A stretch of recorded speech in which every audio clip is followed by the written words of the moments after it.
21st. Had another conversation with Sir Hudson Lowe of a nature nearly similar to that of yesterday. A long and very disagreeable discussion took place, with which I shall not fatigue the reader further than by stating that I requested of him to remove me from my situation. 24th. Went to town according to Sir Hudson Lowe's orders. His Excellency made me undergo an interrogation before Sir Thomas Reed and Major Goriker, during which he again expressed much anger because my sentiments did not accord with his own.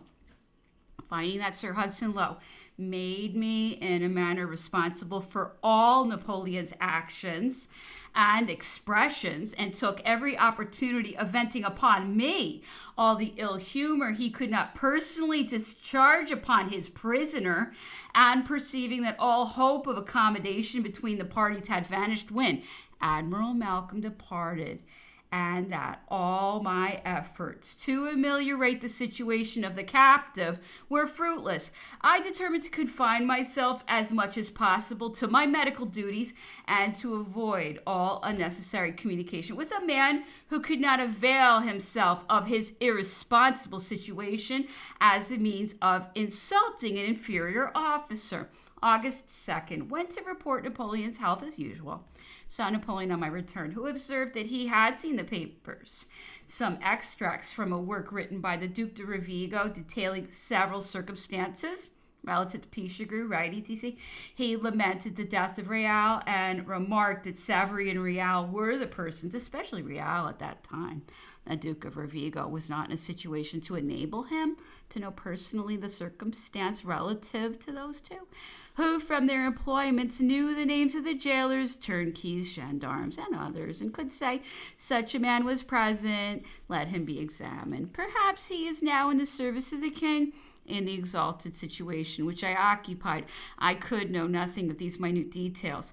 Savary, added he, relates a circumstance which is perfectly true, and appears to have been preserved of some order that I wrote on the occasion, as well as recollected some of my expressions. I did not like to have it publicly mentioned, as it deeply implicated so near a relation to my son. I did not wish to have it known that one so nearly allied by blood to him could be capable of proposing so atrocious an act as that made by Caroline to me. It was to make a second Sicilian Vespers, to massacre all the English army and the English in Sicily, which she offered to effect, provided I would support and afford her assistance after the deed was done. I threw the agent, who was the bearer of the proposal, into prison, where he remained until the Revolution, which sent me to Elba. He must have been found amongst others in the prisons that were allotted for state criminals. It was my intention, whenever I made a peace with England, to have sent him over to your ministers for examination. 10th. Had some conversation with Napoleon upon a report contained in one of the papers relating to his removal to Malta, to which he did not give any credit, observing that he should create less alarm in England than in Malta. He remarked upon the impolicy of the governor in having, by his treatment, rendered him, Napoleon, an object of sympathy to Europe. The greatest indignation, continued he, will be excited by it. Nothing could have happened to lessen the English so much in the estimation of other nations.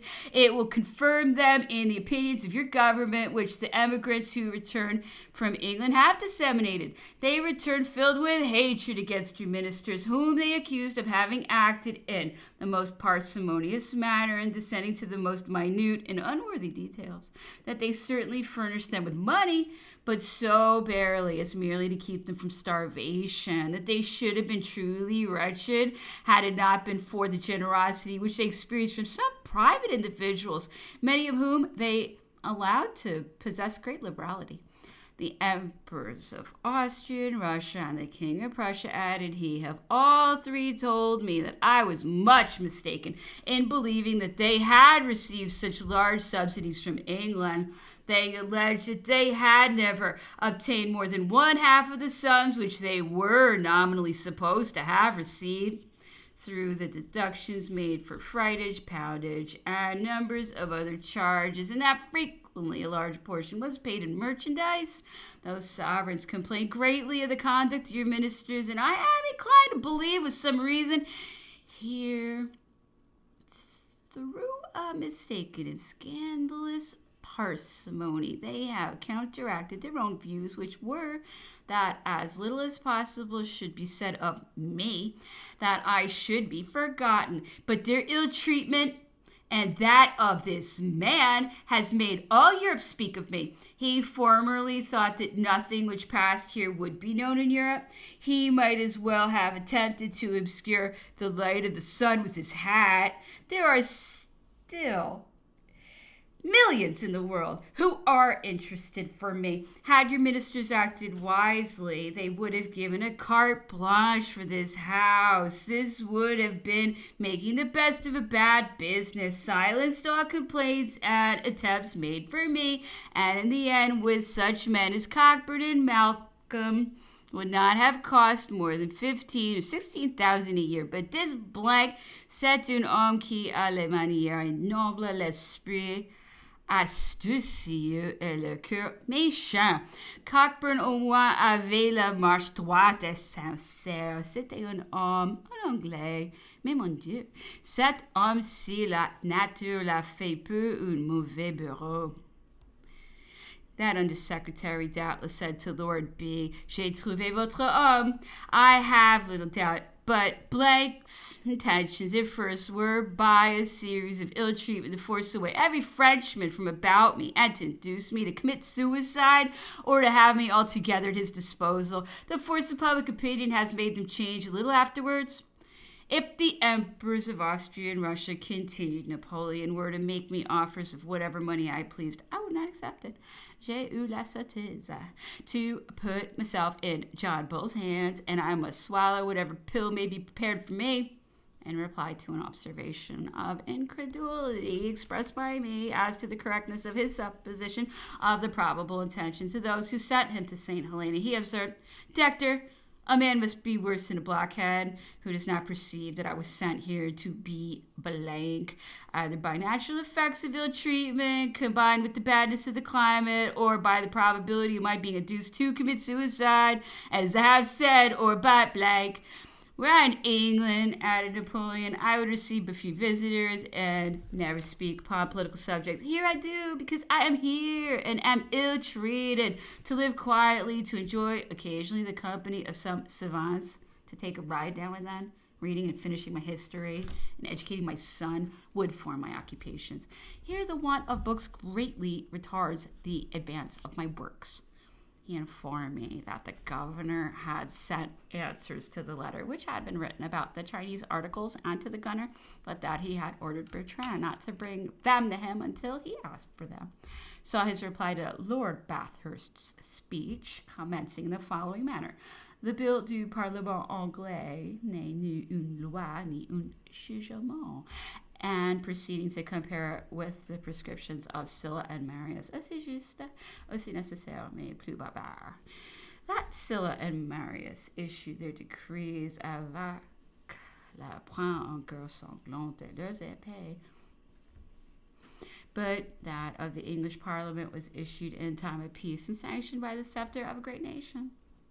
11th, told Sir Hudson Lowe again, having mentioned it to him before about a fortnight ago, that Napoleon wished to have the garden freed from an alkalescent and fetid weed, spurge, with which it was overrun at present, and desired that it should be converted into grass or sown with oats or barley, as it was useless at present, that he wished to have something green to look at out of his window and to see something growing about him, that if it were not done within a fortnight, the season would be over. His Excellency replied that he would go to Longwood in a day or two. 14th, went yesterday to Plantation House in consequence of an order from the governor that I should go there on Tuesdays and Saturdays instead of Mondays and Thursdays in town. The governor, after having asked some questions, said that I had on a former occasion mentioned that General Bonaparte told me he had made use of observations concerning him to Lord Amherst, which he desired I would repeat.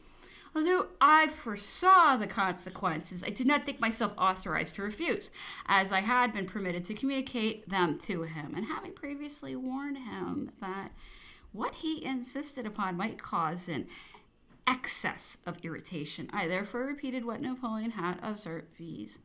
Neither your prince nor both your houses of parliament can oblige me to see mon geôlier à mon bureau. Ce n'est pas l'habit qui fait le geôlier, c'est la manière et les mœurs.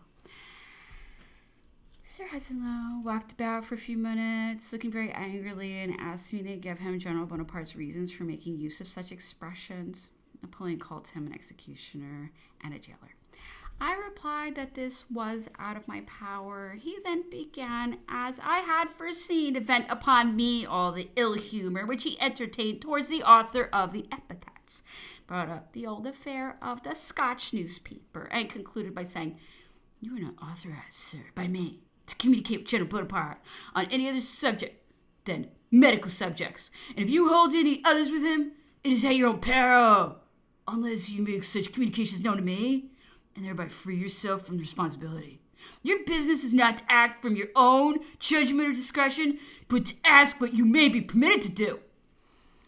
Napoleon has been up at 4 o'clock for several mornings, writing without calling any of his generals to assist him. He took a walk of 2 hours and appeared to be in good spirits.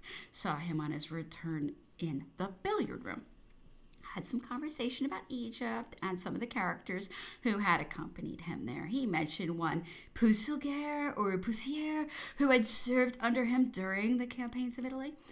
Poussière, said he, had been employed by me upon diplomatic and other services from Milan to Genoa, during which time he acquired my confidence. He was then sent to Malta to feel the way before I attacked it. The information he obtained was very useful and rendered great service. He accompanied me to Egypt, where I appointed him to an office in the commissariat and loaded him with favors. When I quitted Egypt, Poussière, who was left behind for some unaccountable reasons, conceived a great hatred for me and wrote letters plain d'horreurs of me to the Directory. I was then appointed first consul, which was unknown to Poussière, and was the person who opened his letters. Though astonished and indignant at his conduct, they took no notice of them. When I was made emperor, Poussière's brother, who was a distinguished surgeon, was well known to me, came to supplicate employment for him and begged of me to grant his prayer, although he admitted that his brother had behaved to me badly and most ungratefully. "Who is your brother?" I replied. "I know him not." Poussière betrayed General Bonaparte, but the emperor knows him not. I will grant him no favor myself, but if the Minister of Finance chooses to name him, I will sign the nomination. His brother went to the minister, told him what I said, and a recommendation for a very lucrative situation was made out, which I signed, and he enjoyed it for several years. He afterwards spoke about the Mamelukes and said that in the combats between the French cavalry and them, whenever the numbers of the parties engaged exceeded 100 men, the superiority of discipline procured the victory to the French, but under that number, or individually, the Mamelukes prevailed. 15th, Napoleon's birthday. He was dressed in a brown coat. All the generals and ladies dined with him at 2 o'clock. Also all the children, excepting the 2 infants of Count Bertrand and Montsalon, who were brought in and shown for a short time. To each of the children he gave a present and amused himself for some time playing with them.